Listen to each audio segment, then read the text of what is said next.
Beloved, imagine walking into your bank account tomorrow morning and seeing an overflow so much that your first question is not, "How do I survive?" but "Lord, how do I serve you with this?"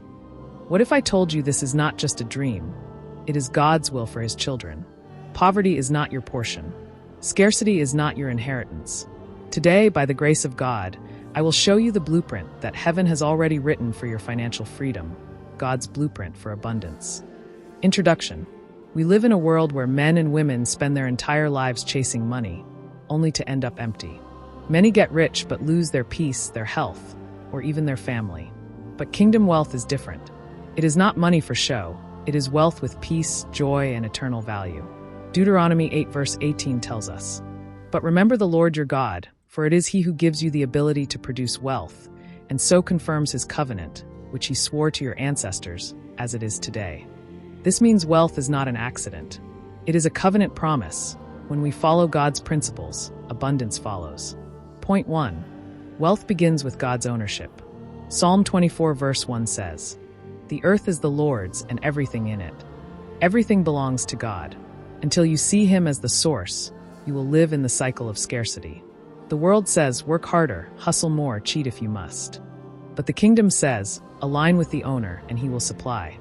Backhand index pointing right case study. Biblical Joseph in Egypt. Joseph was sold as a slave, yet because he recognized God's ownership, he rose to become prime minister. Pharaoh called him, a man in whom the Spirit of God is. Genesis 41 verse 38. Joseph didn't own Egypt's wealth, it was Pharaoh's.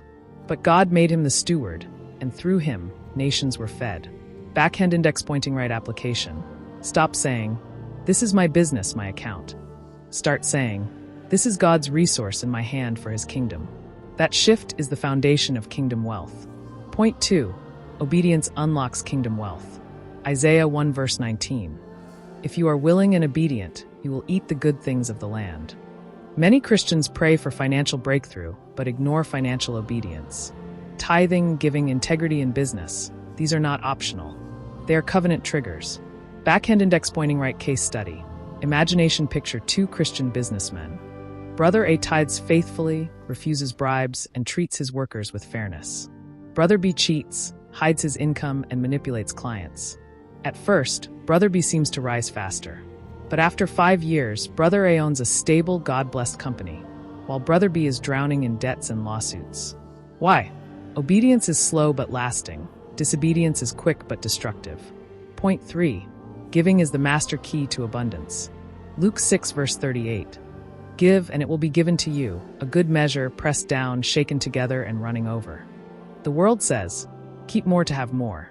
But kingdom says, give more to receive more. Backhand index pointing right case study. Real life style. Imagine Sister Mary, a widow with little income. She commits to supporting mission work with 10,000 Nigerian nairas monthly. At first, it feels hard, but she remains faithful.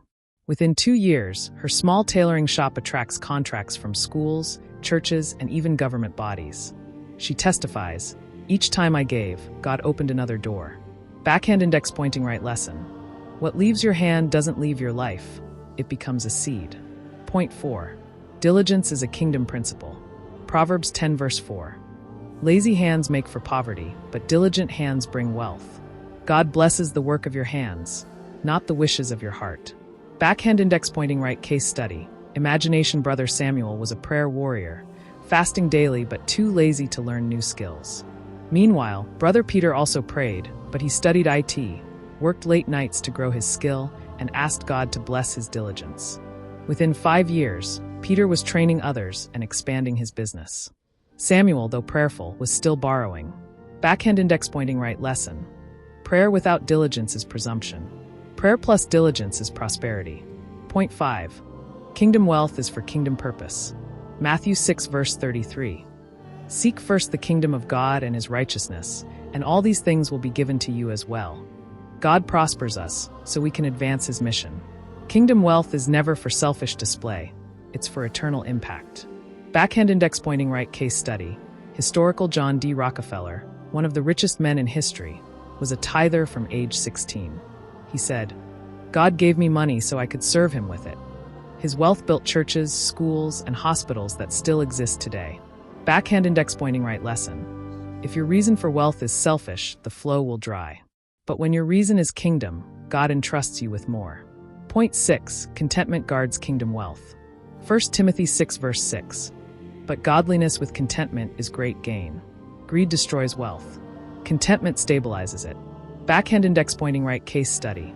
Imagination: a Christian worker earns 200,000 Nigerian nairas monthly.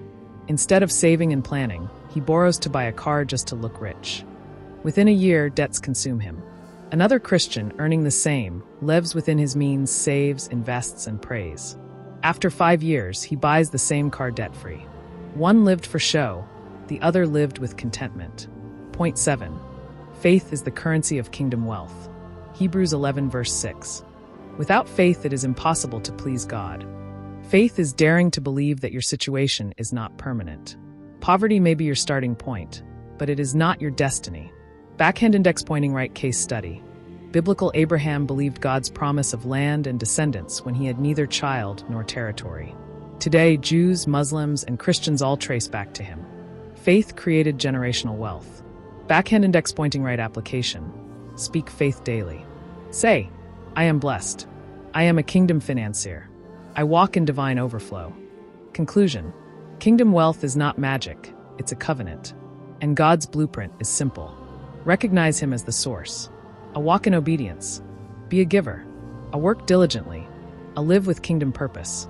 Guard your heart with contentment. Build everything by faith. When you align with this blueprint, you will not just have money. You will have abundance with peace, abundance with joy, and abundance with eternal impact. Closing charge. Beloved, lack is not your portion. Scarcity is not your inheritance.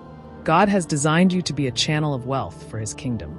As you align with his blueprint, you will move from struggling to surviving to thriving, and from thriving to overflowing. Get ready, because your season of kingdom abundance has come. Thank you. I hope you enjoyed the video. Backhand index pointing down, tap that thumbs up like button and hit subscribe. Bell, turn on notifications so you never miss a moment. Movie Camera, more inspiring content is just one click away. Keep watching.